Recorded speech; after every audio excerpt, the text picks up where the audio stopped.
ఒక క్రైస్తవుడిగా సహజంగా ఈ సందర్భాన్ని ఎలా అర్థం చేసుకుంటాం అంటే మనం ఊహించుకుంటాం. యాకోబు చీకటిగా ఉంది, ఆ ప్రదేశం చీకట్లో ఒక్కడే ఉన్నాడు. అప్పుడు దేవుడు ఒక నరుని రూపంలో వచ్చాడు. రెక్కలు లేవు, అలాగే మహిమ దేహం లేదు, నరుని రూపంలో దేవుడు వచ్చాడు. ఆ టైంలో యాకోబు ఆయనతో గొడవ పడుతూ ఉన్నాడు. మనం ఇదే అనుకుంటాంగా, పెనుగులాడము ఊహించటము ఇలాగే ఉంటుంది. గొడవ పడుతూ ఉన్నాడు, తెల్లవారిపోతూ ఉంది. ఆ నరుడు ఎవరైతే ఉన్నారో యాకోబుతో గొడవ పడుతున్నాడు, అంటే విడిపించుకొని ప్రయత్నం చేస్తున్నాడు. మరి ఈ ప్రయత్నం చేస్తూ ఉన్నప్పుడు ఏం జరిగిందంటే చివరికి ఆయన గెలకపోవడం చూసి ఆ తొడగూటి మీద యాకోబుని కొట్టాడు. అది మనం ఇమాజినేషన్ చేసుకుంటూ ఉంటాం. ఆ చీకట్లో ఆ వెన్నెల వెలుతుల్లో ఇలా జరుగుతూ ఉంది వారి మధ్య. అయితే కొట్టిన తర్వాత యాకోబు గూడు తొడిగిన తర్వాత యాకోబు అంటున్న మాట ఏంటంటే, నన్ను పోనీ అని అంటుంటే ఆయన యాకోబు అంటాడు, నన్ను ఆశీర్వదిస్తేనే కానీ నేను పోనీ అని చెప్తున్నాడు. అంటే ఇక్కడ మనం ఏం చూస్తామంటే, ఇద్దరు వ్యక్తులు కొట్టుకుంటున్నారు, లేకపోతే పెనుగులాడుతూ ఉన్నారు. ఈ పెనుగులాటలో యాకోబు అంటున్నాడు, నేను పంపించాలంటే నన్ను ఆశీర్వదించు అంటాడు. ఈయన అంటాడు, తెల్లవారిపోతున్నాను పంపించు అంటాడు. మనం ఇదే ఇమాజినేషన్ చేసుకుంటాం సర్వసాధారణంగా ఈ సందర్భాన్ని చూసినప్పుడు.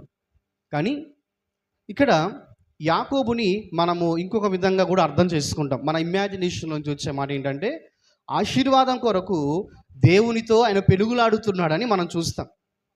అందుకే కింద రాస్తారు, ఆ ప్రదేశానికి పెనుయేలు అనే పేరు పెట్టడం జరిగింది. అక్కడ ఏముంటుందో తెలుసా, ఫుట్ నోట్లో మనం చూస్తే, దేవునితో పోరాడు వాడు.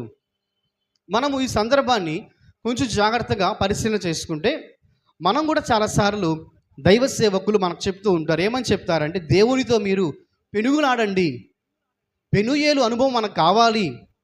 మరి ఈరోజు ఉపవాస ప్రార్థన వగైరా మన ఇంట్లో జరిగే కుటుంబ ప్రార్థనలు, ఇంకేదైనా వ్యక్తిగత ప్రార్థనలు, ఈ ప్రార్థనల్లో ఇలాంటి ప్రార్థన మనం చేయగలుగుతామా? ఆలోచన చేద్దాం. ఇలాంటి ప్రార్థన మనం చేయలేకపోతే దైవ సేవకులు మనకెందుకు చెప్తున్నారు ఇలాగ ప్రార్థన చేయమని? అంటే మనము ఇమాజినేషన్ చేస్తున్నప్పుడు పెనుగులాట అనే విషయంలో బహుశా వారిద్దరు పెనుగులాడి ఉండవచ్చు. ఆయన వాస్తవానికి యాకోబును కొట్టింది వాస్తవమే. ఆ తర్వాత యాకోబు కుంటుకుంటూ నడుస్తాడు తన జీవితాంతం, లైఫ్ టైం. ఎందుకంటే తన గూడు తొలగిపోయింది కాబట్టి ఆయన కుంటుకుంటూ నడిచాడు. అయితే ఇక్కడ మనం ఏం అర్థం చేసుకోవాలంటే, పెనుగులాటం వాస్తవమే, ఆ పెనుగులాట వెనకాల అక్కడ యాకోబు నన్ను దీవిస్తే తప్ప నేను పంపించను అన్నటువంటి వెనుకాల అసలైన విషయం ఏముంది? ఈరోజు దీన్ని మనం అర్థం చేసుకుంటే మనం కూడా పెనుగులాడి ప్రార్థించగలుగుతాం. ఏంటి అసలైన విషయం? ఈ అసలైన సందర్భాన్ని హోషియా ప్రవక్త రాస్తాడు. ఒకసారి హోషియా గ్రంథం తీద్దాం అందరం. హోషియా 12వ అధ్యాయం 3 నుంచి చదువుదాం ఒకసారి. తల్లి గర్భమందు యాకోబు తన సహోదరుని మడిమెను పట్టుకొనెను, మగసిరి గలవాడై అతడు దేవునితో పోరాడాను. మంచిది, మనకి ఇదే రాస్తున్నారు కదా, ఇక్కడ కూడా పోరాడాడంట దేవునితో, మగసిరి గలవాడై. కింద ఇంకొక మాట చూద్దాం, అతడు దూతతో పోరాడి జయమొందెను. మంచిది.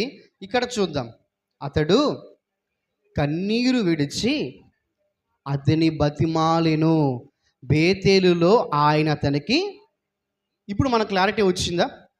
యాకోబుకు దేవునికి మధ్య జరిగినటువంటి పెనుగులాటలో యాకోబు నన్ను దీవిస్తే తప్ప నేను పంపించనని చెప్పి పట్టుకుంటా ఉన్నాడు. ఎవరిని? దేవుణ్ణి.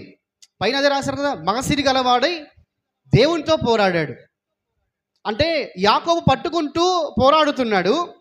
ఎందువల్ల? దేవునితో గొడవ పడట్లేదు ఆయన. దేవునితో గొడవపడి చేతులు పట్టుకొని కుస్తీ వాళ్ళు పట్టుకోవటం లేదు అక్కడ. కానీ ఈయన ఇంటెన్షన్ ఏంటో తెలుసా? కన్నీరు విడుస్తూ బ్రతిమలాడుతున్నాడు. ఎవరిని? దేవుణ్ణి. కాబట్టి ఈ సందర్భము మన ఇమాజినేషన్లో ఒక విధంగా ఉంటుంది, వాక్యములోకి వచ్చేసరికల్లా అర్థం చేసుకుంటే అర్థమంతా మారిపోయింది. ఇంతకీ ఎందువల్ల ఆయన చేశాడో తెలుసా?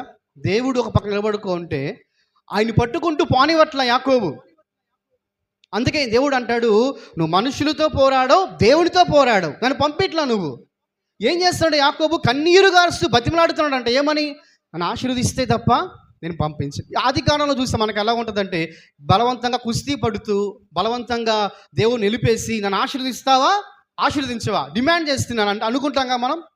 డిమాండ్ కాదు అది, బ్రతిమిలాడుతున్నాడు, ఏడుస్తున్నాడు. కాబట్టి ఇలాంటి ప్రార్థన మనం చేయగలుగుతామా? ఖచ్చితంగా చేయగలుగుతాం. మనము ఆలోచించేటప్పుడు అరే నిజంగా దేవునితో ఎవరన్నా పోరాడతాడండి? దేవుడిని ఆపగలడా? ఆపలేం కదా. దేవుడు ఎందుకు ఆగాడంటే యాకోబు కార్చిన కన్నీరు బ్రతిమలాడుతూ దేవునితో పట్టుకుంటున్నాడు, దేవుణ్ణి పంపించట్లేదు.